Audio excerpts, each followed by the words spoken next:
Di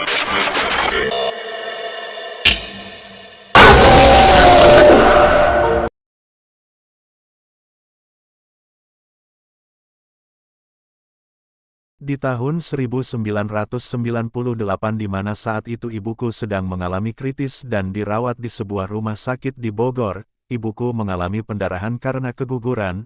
Menurut keterangan dokter, ibuku harus segera ditransfusi darah. Mas, ibunya harus segera ditransfusi darah. Ibunya butuh sekitar 6 kantong darah. Tapi di rumah sakit ini, stok darahnya sedang kosong. Jadi, Mas harus ambil darahnya di bank darah yang berada di Indraprasta. Tapi kalau di sana gak ada juga, terpaksa, Mas harus ke Kramat Jati. Masalahnya kemungkinan ibunya Mas, hanya bisa bertahan 1 jam dari sekarang. Nanti saya buatkan surat pengantar pengambilan darah.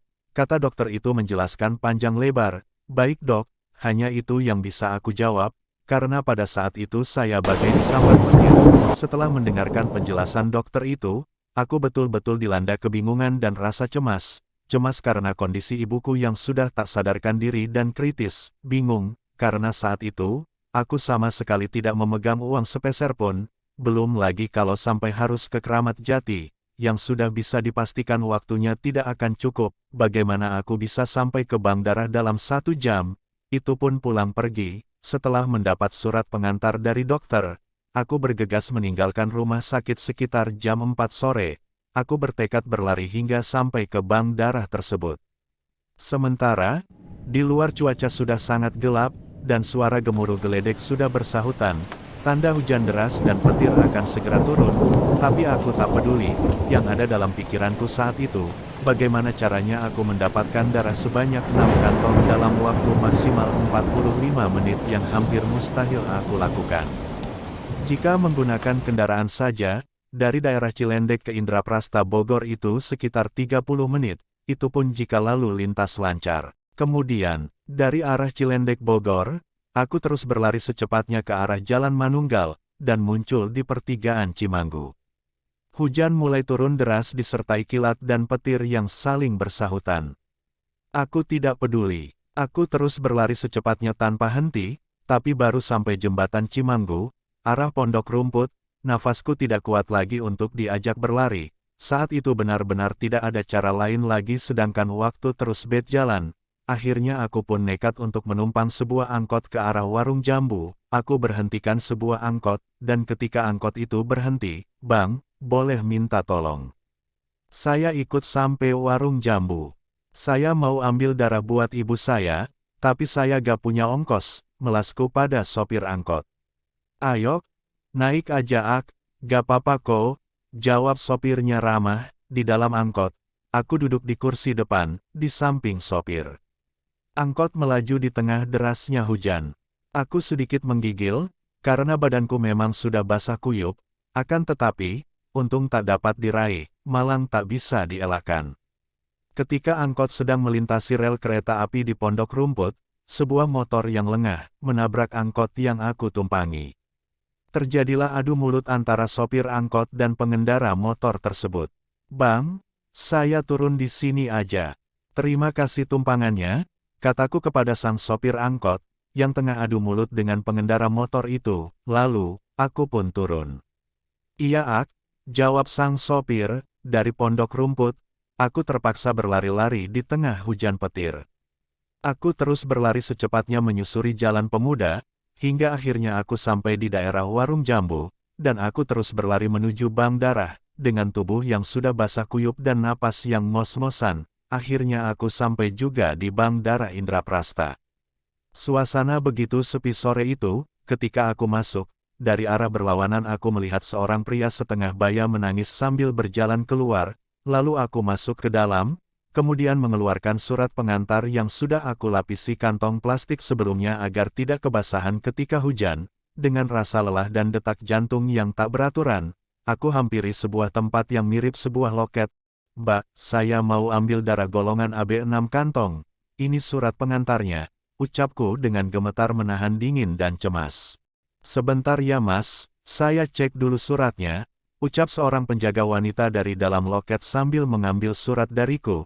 Lalu membacanya. Setelah selesai membaca surat tersebut, lalu penjaga loket berkata, "Mohon maaf, Mas, untuk darah golongan AB, stok kami sedang kosong. Barusan juga ada bapak-bapak yang mau ngambil darah yang sama, tapi tidak ada, sekali lagi kami mohon maaf. Saat itu tubuhku benar-benar lemas karena darah yang aku harapkan ada, ternyata kosong, sedangkan untuk ke Keramat Jati, sangat tidak mungkin untukku. Aku mundur dan bersandar di tembok depan loket tadi. Tak sadar, tubuhku luruh. Aku terjongkok sambil menutup mukaku dengan kedua tanganku. Apakah inilah waktunya aku harus kehilangan ibuku, batinku?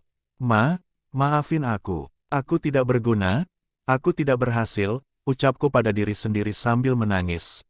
Aku benar-benar pasrah saat itu dan masih dengan posisi jongkok sambil menutup muka dengan kedua telapak tanganku.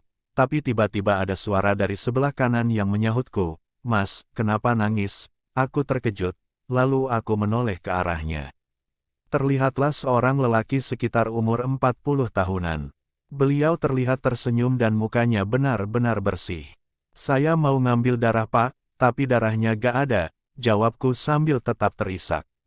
Buat siapa, Mas, darahnya? Tanya bapak itu lagi. Buat ibu saya Pak. Ibu saya sedang kritis karena pendarahan dan sekarang sedang berada di rumah sakit. Bapak itu pun berkata, coba saya lihat surat pengantarnya, Mas. Lalu aku berikan surat yang sudah basah karena aku remas tadi tanpa aku sadari. Kemudian bapak tadi menghampiri loket. Mbak, coba tolong Mas itu. Dia mau ambil darah buat ibunya, ucap bapak tersebut kepada penjaga loket. Mohon maaf Pak, untuk golongan AB, stok kami sedang kosong. Sebelum Mas itu aja, tadi ada orang mau ambil golongan darah yang sama, tapi tidak ada Pak, ucap wanita penjaga loket. Coba dicek sekali lagi, Mbak, pinta bapak tersebut setengah memaksa, lalu wanita itu kembali ke dalam untuk memeriksa stok. Sekitar 5 menit kemudian, wanita itu kembali. Loh, kok ini ada ya Pak, padahal sebelumnya, saya sudah cek dengan teliti. Tapi, emang gak ada stoknya, jawab wanita tersebut dengan wajah keheranan. Ya udah, berarti emang rejeki Masnya, jawab bapak tadi dengan santai. Sebentar Pak, saya siapkan dulu. Aku yang mendengar percakapan mereka, langsung bahagia dan senang luar biasa. Aku melihat jam dinding di ruangan itu. Ada yang aneh. Aku ingat betul, tadi dari rumah sakit, aku berangkat jam 4:10, tapi ketika aku lihat jam dinding di sini, jamnya menunjukkan jam 4:20. Mana mungkin aku berlari dan melewati semua halangan di perjalanan hanya memakan waktu sekitar 10 atau 15 menit. Mas ini darahnya, tiba-tiba bapak itu memberikan darah yang aku butuhkan, kemudian aku ambil darahnya yang sedingin es dan aku mengucapkan terima kasih banyak kepada bapak itu. Dan bapak itu menawarkan tumpangan kepada aku, biar cepat sampai, katanya. Iya Pak, jawabku semangat, lalu aku bersama bapak yang menurutku misterius itu menuju parkiran. Saat itu di luar masih hujan lebat, dalam perjalanan menuju rumah sakit tidak ada percakapan sama sekali antara aku dan bapak itu. Di atas motor, aku sempat berpikir, bagaimana mungkin darah yang sudah tidak ada stok. Namun ketika orang yang ada di depanku ini meminta untuk memeriksa ulang, ternyata masih ada stok darahnya, tapi saat itu aku hanya berpikir positif, mungkin benar, ini masih rezekiku, sesuai yang bapak ini bilang tadi. Selama di jalan, aku sempat merasa ada yang aneh. Aku seperti melayang, tidak seperti sedang naik motor, namun, semua suasana jalanan sama seperti biasanya. Singkat cerita, kami pun sampai di parkiran rumah sakit yang aku tuju. Aku turun dari motor, langsung menuju ke dalam. Namun, baru 2 langkah, aku terhenti, aku lupa mengucapkan terima kasih. Lalu aku membalikkan badan, hendak mengucapkan terima kasih pada bapak itu yang sudah menolongku. Pak, tapi aku langsung terkejut saat itu juga, ternyata bapak yang tadi menolongku, sudah tidak ada, kalau saja dia pergi, pasti aku mendengar suara motornya. Aku melihat kanan, kiri, depan dan belakang, tapi nihil. Tetap tak kutemukan bapak itu, karena penasaran, aku menuju penjaga tiket parkir. Mas, lihat bapak-bapak yang bawa motor bareng saya barusan, tanyaku pada penjaga tiket. Saya gak lihat Mas, malah belum ada motor yang masuk dari tadi. Emang masnya lewat mana tadi? Penjaga itu malah kebingungan mendengar pertanyaanku. Barusan kan saya lewat portal yang mas jaga ini. Gimana sih? Jawabku dengan wajah kebingungan juga. Sumpah mas, belum ada kendaraan yang keluar masuk barusan. Penjaga tiket tetap dengan pendiriannya. Ya sudah mas, makasih, jawabku. Aku pun langsung berjalan masuk menuju ruangan dokter, berniat memberikan darah yang aku bawa. Dok, ini darahnya sudah ada, kataku sambil memberikan semua darah yang aku ambil tadi di bank darah. Mas ngambil di mana darahnya? Tanya dokter tersebut. Saya ngambil di bank darah Indraprasta dok, jawabku. Mantap, mas jangan bercanda, masa iya dari sini, pulang pergi cuma dalam waktu 20 menit, tanya dokter heran sambil melirik jam dinding. Aku pun melihat jam dinding, jam 4:25, aku pun tak kalah terkejut saat itu. Itulah kisah nyata yang pernah aku alami sendiri dan semua yang aku ceritakan ini tanpa rekayasa ataupun fiksi. Sekian dan terima kasih.